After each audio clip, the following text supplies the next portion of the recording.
Okay, welcome to Moana Nui Podcast. My name is Alan Z. And Hi, nice to meet you. And we have true. Hello.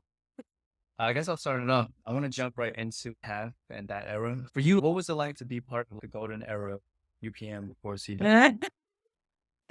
That's a good question, actually. Honestly, at the time, if I'm being 100% honest, it was, first of all, one, amazing to be number one on the call sheet of a sitcom. Every actor strives and wants to be number one. Black actors are rarely a number one, or were at that time, I should say. It's changed now. So that was fantastic. And I love being silly and entertaining people. The second part is, though, I came out of the 90s from doing movies. And back then, TV and movies were super separate. One was more prestigious than the other. It doesn't really matter because they were all the same.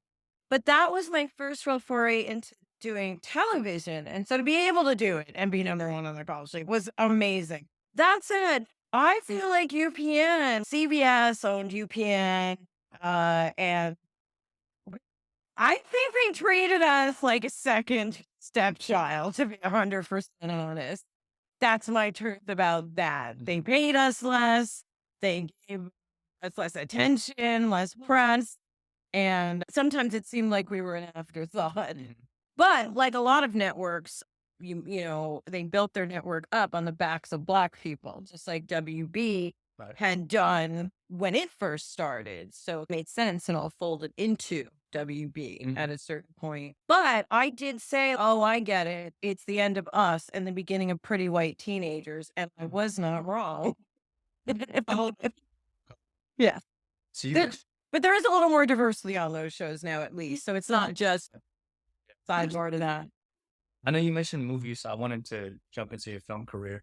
So the CB4 being like one of the rings, could you walk us through how you met Chris Rock and how that led to your audition?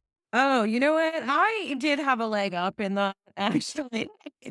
I'll fully admit this. But I met Chris Rock because I was working as a dialogue coach with Raven-Symoné.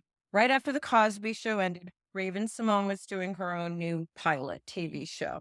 It was filming on the Saturday Night Live soundstage because they were off for the summer. So I think the first time I met Chris, I had these two little children that I was dialogue coach, Raven and the other boy on the show. And Chris just happened to be stopping by and he said hello. And so that's how we met. Now, that's why I say I had a leg up, right? Because if I just auditioned for it without meeting him, would I have got it? Maybe, but maybe not. But also, I bring that up to say life is random. You never know where you're going to meet someone is the truth. And how you respond to them in that moment is I was probably nice to him. And so he went, oh, okay, we'll read her for this movie. Whereas a lot of times people meet strangers and maybe they're a little like gruff with them or this or that. And you never know. Here's my thing. You just never know. Right. I'm not saying be nice for the sake of moving ahead. I'm saying be nice to everyone because that's how you like to be treated. And if some of those people happen to be people who can help you, even the better. More the better. That's really the truth. I don't know if you've ever read Michael Caine's book on acting. There's a section where he talks about you have to be nice to when you're acting 24/7. So being friends with like the bus driver could lead to something because if you're a dick to him, he could be the cousin of the director of the, and you just don't know how. That's very true. Again, I say we shouldn't be nice to people just because they could possibly help us. That's very and because that's manipulative, right? Yeah. And we don't want to do that. We want it to be organic. So I would say that I've had luck in terms of that in my career, just organically meeting people, not being an asshole. Which is helpful. Not that I'm not, sometimes I am, but generally I like people, you know, so be friendly. And then you just never know. The guy, when I was working on The Craft, the guy who picked us up, he was a production assistant. You're the lowest on the totem pole, basically. Yeah. He was picking us up in his very beat up car, me and Nan.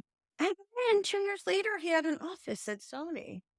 That didn't actually help me. He never called me in. But my point is, what if I'd been a real asshole to him? You're just a PA picking me up. I don't think like that at all, by the way. But I don't take that soundbite and make it sound like I'm an. Right. But I'm saying, what if we treated him like a servant instead of a peer? Right. Because for all I know, he might have called me in on his projects, and I just don't know it because he's all head at the top now. So yes, I wouldn't say you're acting 24/7. Well, not you're in the career 24/7. Like You are because absolutely in the what you career. what you say, what you put out in the world, it's gonna reflect back on you because it's gonna ultimately like someone's gonna be in the room and be like, "What do you like? What does it mean to me?" That's right. In fact, for people who want to be actors out there, they all talk to each other. They all call each other and say, "How was Rachel on set? Was she an asshole Yeah. or was she cool to work with? Because I don't want to be stuck with an asshole for 8 months out of the year." Yeah. And sometimes the better actor might actually not get it because true. they have a rep for being difficult and nobody wants to be around that. And you didn't ask, but I want to kind of segue this to the lovely Julian Sands, he went hiking. He was missing for quite a while and they just found his remains. Rest in peace, the lovely Julian Sands. He was the warlock. He was all these great roles. He was so fantastic. Okay. Spent time with him. My very first convention was with Julian Sands. And I was so nervous because just meeting people, and I didn't also grow up hugging. The whole convention thing really threw me off. Anyway, Julian said to me one day, "Oh, darling, Rachel," he said, "Darling, it's like a 2-minute play you're putting on for them. It is a 2-minute play for an audience of one, and you give them your full attention, your full attention." And he's so right about that. Whether it is a movie you're doing where you're giving your full attention to your scene partner, right? Locked into you, there's a camera right there, but I'm talking to you, and you have my attention. It's the same way when I do these because I overstand. I like the word overstand. It makes more sense than understand. So I overstand that these are people who spent their own money, their hard-earned money to come here, and their hobbies, movies, and all of this. I want to give them the best experience that they can and something to remember. I like to chit-chat a little bit with people when they come by.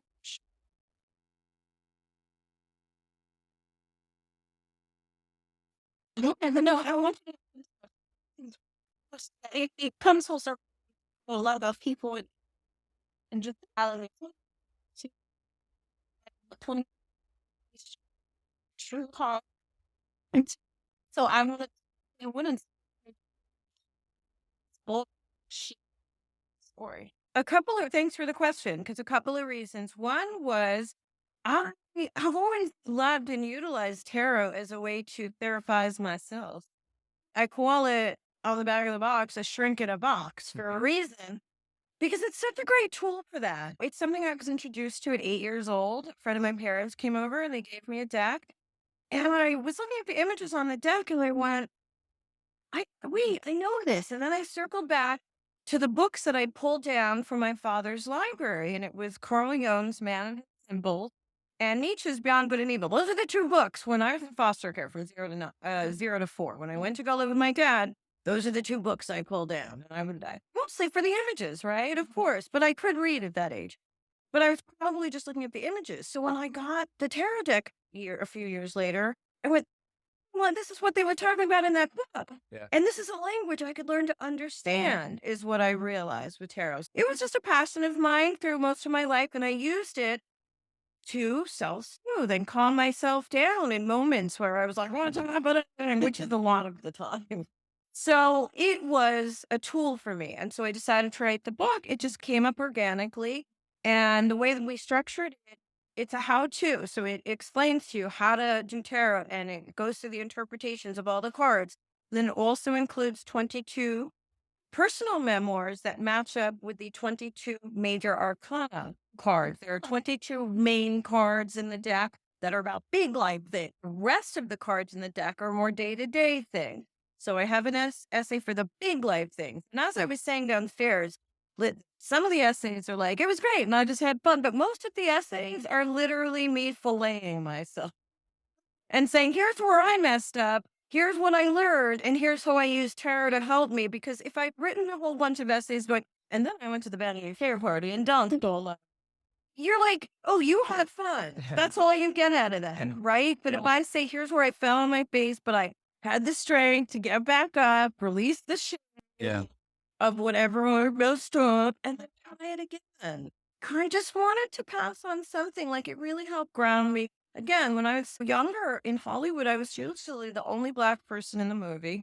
only me, by myself, no allies, even if they were not, having a tool like tarot that I could go in my trailer and just go, "Oh, okay," and use it to settle things out. Because yes, can you use it for you can use it to develop your intuition too.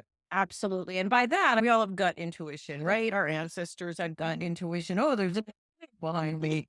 That's all it is. And I love that you're asking this because when I first was talking about tarot, a lot of my peers, especially my black peers, were like, "Tarot, no, you're the devil."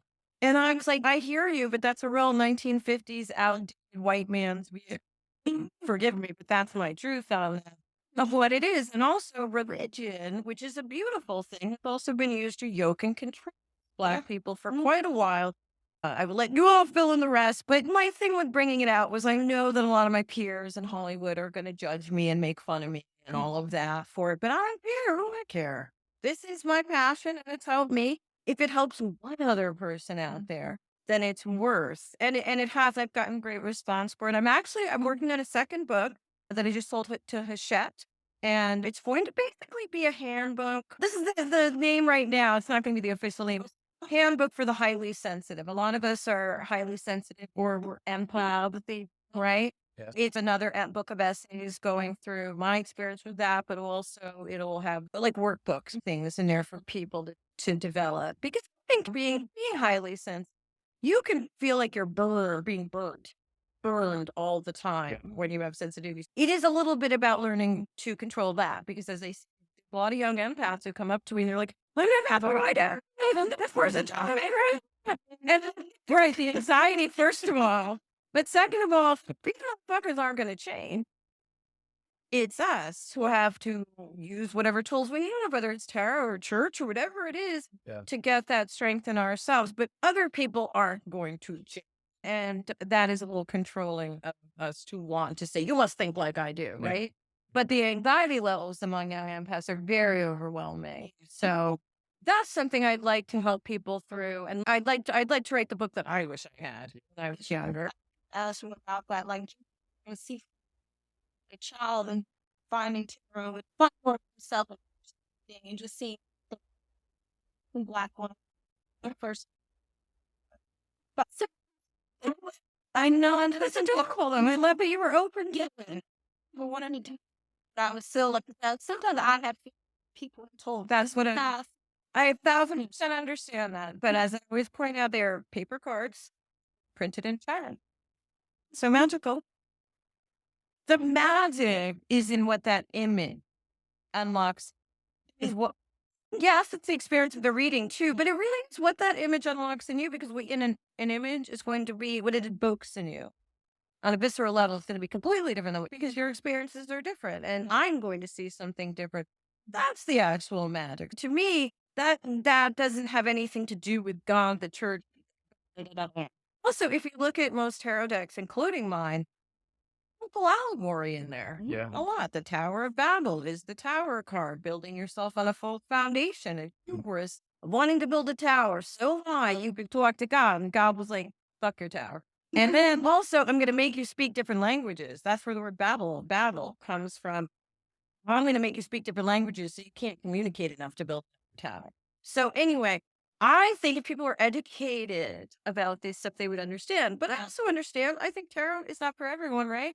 But for me, I think it is. It's just a great way to therapize yourself and give you tools to move forward. All right. So more questions. Sorry, I'm babbling on. I'm just the big. Okay, so I read reviews about the issues of ageism in the entertainment industry. Like, when it comes to roles that you would like to see older Black actresses, play, what would some of them be versus what they're offered to now? I'll say this, like things have changed a lot since I first started, right? Again, older actresses back then when I was young were relegated to grandma and that's it. Right. And that was it. There was no in between. I will say things are a little different now, but I do think ageism will always play a part in Hollywood. The producer of The Craft, about a year or two after it came out, I guess he found out my age. And I saw him, ran into him out of Sony at the lot, and he was like, "How dare your age?" And I don't know, I guess I wouldn't have cast her if I'd known your age, but you were so right for it. So that's ageism in Hollywood. And the thing is, I don't even look the oldest in that movie. I'm not pointing fingers at anyone else. I'm just saying I don't look the oldest. I'm not the issue. And I also think that movie matched up perfectly with me and where I was mentally too. I've always been a little silly. And so being able to play a little younger and look at those experiences I had through a new lens. As far as roles I'd like to see older play, just anything, just not being relegated to a non-sexual, non-alive person who was, oh, little Timmy, here's your thing. I'm just the grandma. I'm just here to pass the whole thing. I'm not the droid you're looking for yet, because I get called in on hardcore grandma roles, and some of them are appropriate, by the way. The younger grandma who's fun and hip, but the black grandma on the couch, true? Don't I'm couch yet. So I want us to be able to play anything. I want us to be able to play the president. I want us to be able to play the bus driver as well, but I want us to play all different sides. Just like I'm sure, and this is a conversation for another day, but I talked about this upstairs. I grew up on John Hughes movies, right? Which were all white, except for the one Asian character, and his ethnicity was literally the Joe. His name. It was insulting. It was so my point is moving forward out of that. And that was a big deal that one Asian character was even in that movie, right? Because but it's definitely my people back like that's so it might as well not happen. That's right. Yeah. So my point is whatever group we are, I want to see more stories of your upbringing. I don't even mean they have to be Asian specific. I mean, whatever your upbringing was in America at this time period with specific to you. Mm-hmm.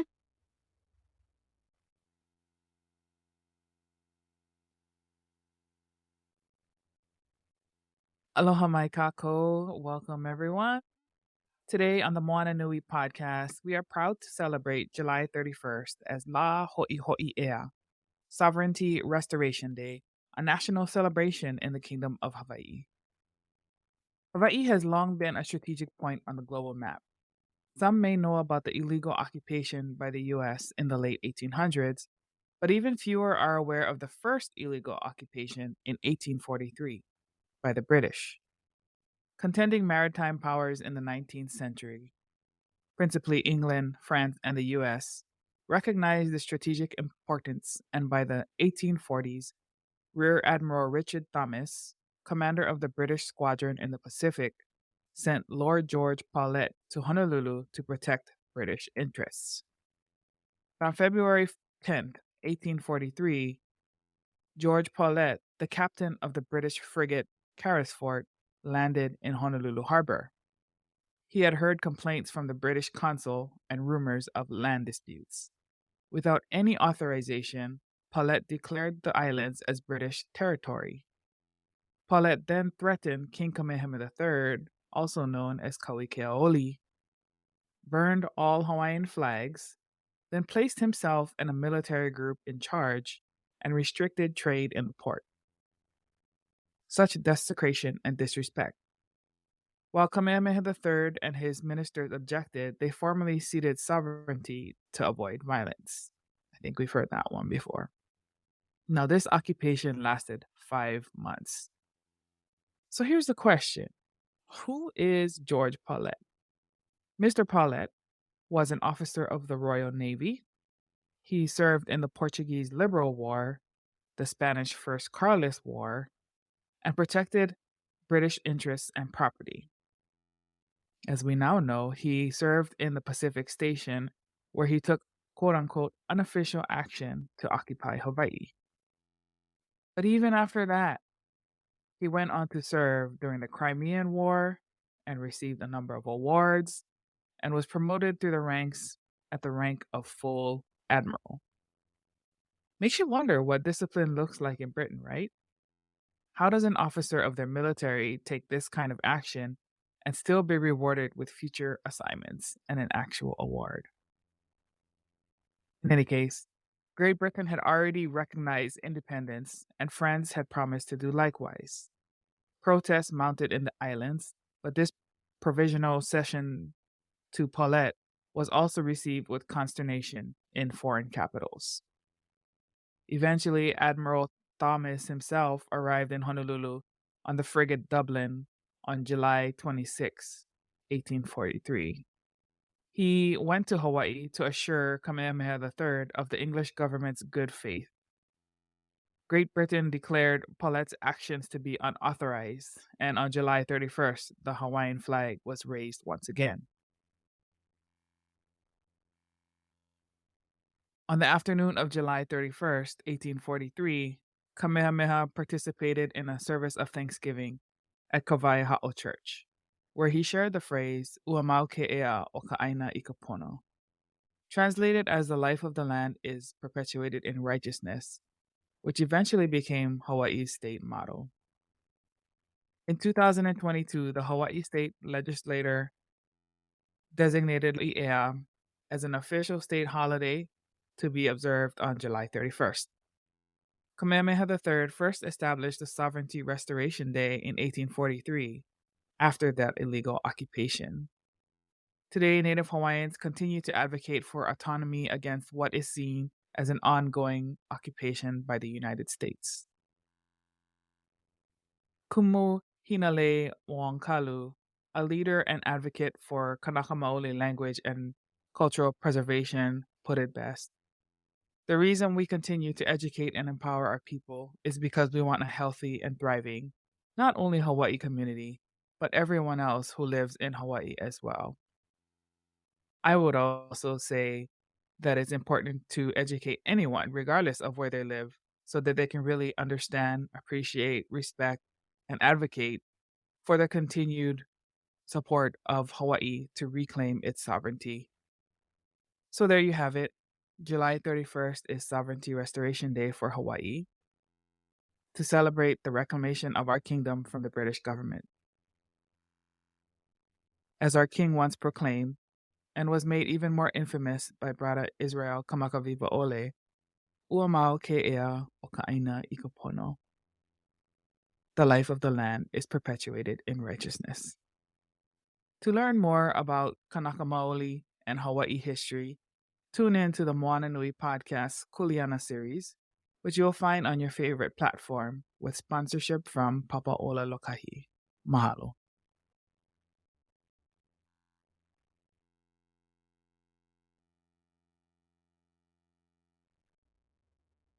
Hey, my name is Alan Z. And my name is Jay. We have a special guest today by the name of Karan Ashley. Hello, guys. Hello. So let's dive into your latest venture. Yes. So could you tell us a little bit more about the reunion episode? Power Rangers turned 30, and yeah, we got a cool special movie called Once and Always. It's on Netflix. But no, it was cool. We knew that they were going to do something for the 30th anniversary. We didn't know what. We never know what. And so it was very cool to find out that it was going to be a Mighty Morphin episode. And that they were going to try to bring back as many of the original Mighty Morphin team as they could. And so, yeah, we got to go to New Zealand and we got to shoot it. And we were super excited. We knew it was going to be, we knew early on that it would be a love letter to Trini. And me personally, because I literally shared the same costume she wore. Like we were, like, I always felt like we were connected no matter what. And I always admired her as an actress and as a woman. So I thought it was well overdue. Like we lost her in the early 2000s. So for us, personally, we were very excited to know that they were going to continue her story. We didn't know about them introducing her daughter until way later, but it was just really cool that they were going to do a whole episode dedicated to her. Wow. Yeah. So I want to go into your musical background. Yeah. Can you tell us a little bit more about Crunch and the things you did prior to Power Rangers? I know. People think my life started when I got on Power Rangers. It did not. My career. Yeah, that's it. That's it. I know. I hate to break it to you. But yeah, I was in a group called Crush. We were signed to A&M Records. We were actually signed to Jimmy Jam and Terry Lewis's actual label under A&M. And it was great. I always tell people that's what got me ready for like the world, because that was where my work ethic was established. Like kids will go to cheerleading practice or soccer practice, and I literally had to give up soccer because I was in Crush. So any spare time we had, weekends were always spent rehearsing. But that kind of got me ready. And it was funny when I was auditioning, for Power Rangers, I had to do either a dance routine, martial arts routine, or a gymnast. You had to be either one of those things. I was a dancer. And I knew walking in when they said, oh, you got to do a routine. I was like, oh, I got a routine. I didn't even have to rehearse because I already had one in my brain. I had been dancing for years. So I always said that Crush was my, I guess if you have college, that's your getting you ready for that big job. Yeah, that was my college experience. And then, but yeah, I was in Crush from when I was like 12 until I was like 18 years old. Yeah. Would you still want to do music? You know what? We talk about it. Yeah, I see yeah. my friend Christy, she's with me all the time. We talk about it all the time. And I don't know, I never say never, but I'm pretty sure we'll probably one day get back in the studio. Yeah, that'd be It's cool. just, it'll just be nice. I think it would be cool if we did it for the right time, the Yeah. right project, and we could really do something like that. But yeah, who knows? The fact that like just had a reunion special. Yeah. You guys could have- Yeah, if I could go back to Power Rangers 30 years later, I could go back to Yeah. Crush 40 years later Yeah. at some point. Yeah. Maybe 50, maybe it'll be the 50th anniversary of Crush. Yeah. We'll do it. We started when we were super young, so that's actually not that far away. I wanted to dive into your business ventures. Yes. Could you tell us a little bit more about Ranger Stop? Yeah, you guys know we do tons of cons. I've met you guys at cons, Yeah. and we travel the world. It's the coolest job I think I've ever had is doing Comic Cons. But I was 15 years into doing, or not even 15 years, probably like 10 years into doing cons, and I was like, we have no skin in the game. We own nothing. We just go to these shows, we make money, and there's nothing wrong with that. It's all great. You see, there's tons of vendors, tons of artists. We all do it. But I thought we have enough business savvy. We know enough people that we could do our own con. Right. And we also know how, like when we've gone to cons, how great we've been treated and how terrible you've been treated. And it's just basic stuff. It's travel, hotel, and you just take care of them while they're there. You feed them. You got to feed the actors.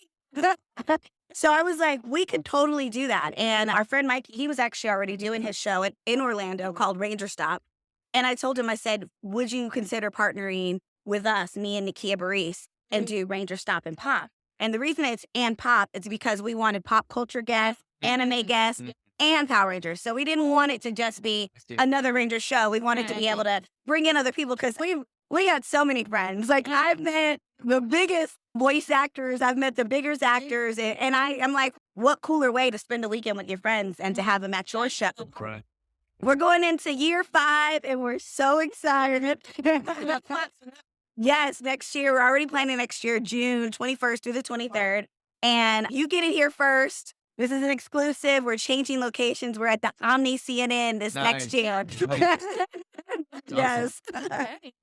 So follow up in the comments. Just being at Blerd. How's your experience? What's it like? Let's tell us your thoughts. I love BlerDCon. I did my first BlerDCon. I don't know. I think it might have been about 5 years ago. I can't remember. I don't know. I have to ask Hilton. Yeah, totally pre-pandemic. I did my first BlerDCon and I was floored. I had no idea that there was a con that was dedicated to Blerds. And I just love it. I love walking around. I love seeing all the different cultures.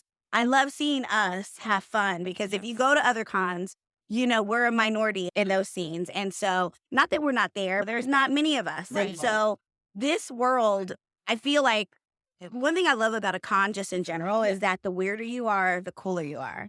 It's like a safe space for everyone. And what other cultures than minority cultures need a safe space? So I love the fact that BlerDCon is around. I will support it until the day I die. I just love the fact, I just love looking around and seeing all of us in costumes and seeing us dressed and having fun and every party. I mean, there's a cookout. There's like people, I mean, you get fried catfish at BlerDCon. Damn. So that's the thing. I just love the cultural diversity and having a show that is dedicated to Black nerds. And then a follow-up question that is just talking about the industry with my so now. What other characters you would like to see media like this when we are the heroes?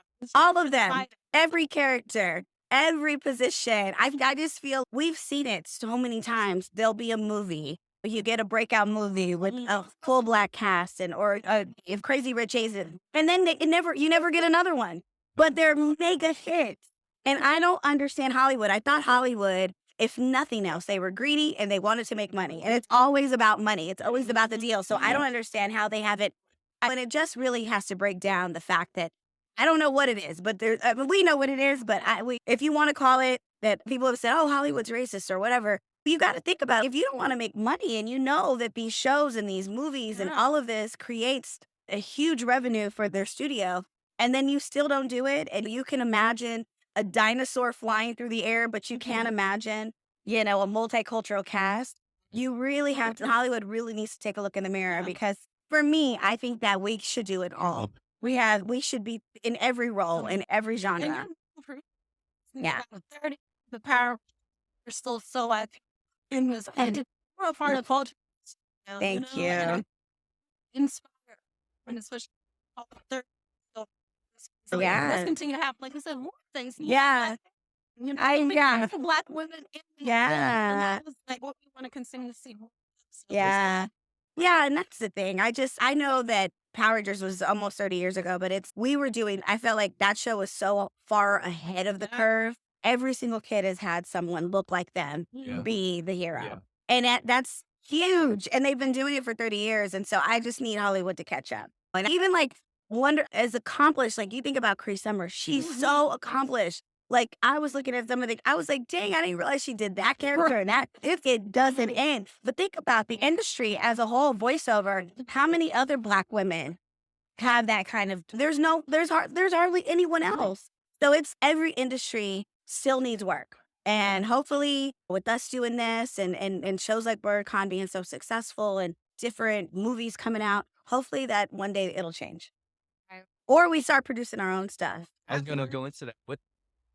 Could you talk about which, I don't know, I know there's some stuff that like you don't want to disclose, but in terms of like writing and producing work, you want to tell us about that? Well, you know what? I've been doing that for years. And it's funny because a friend of mine, I remember I first got to Hollywood and I'd done Power Rangers and I had done a few other shows, but still I wasn't getting the calls that my white girlfriends got. Like they would get 10 auditions a week and I'd get one. And so it was very frustrating. And so one of my good friends, he was like, instead of sitting there and being, depressed or whatever it is you're going through, he goes, why don't you write your own characters? Why don't you produce your own films? And that statement changed my life because I was like, why am I not doing it? And I encourage people all the time, especially now, you got YouTube, you've got Facebook, you got every kind of medium that you could release your own film on.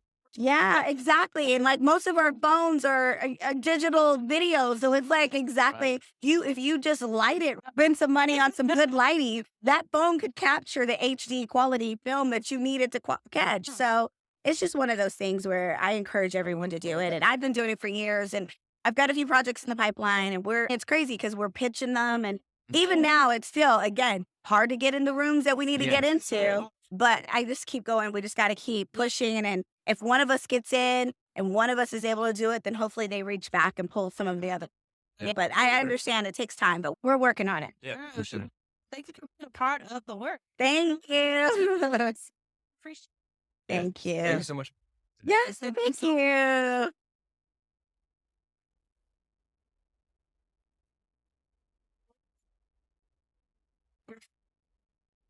Yes.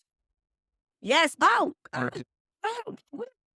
See, leave it up to Dana, one of our producers, to remind me to plug my own podcast. You guys watch the BOP, the Blerd Official Podcast, every Tuesday. You can find it on my page, Official Karan Ashley, or you can find it on our page, the BOP Podcast. Yes, check us out. It's hilarious because it's just a bunch of blerds talking about nerding stuff, and we just wanted you to smile and have fun and take a break from the real world and come into the fantasy world with us and just have a good time. Thanks. Check it out. Oh, and you can find me at Karan Ashley. You can find me at Official Karan Ashley. And you'll find me. I'm all over the place. And I'll be in a city near you or a country near you very soon. Thank you.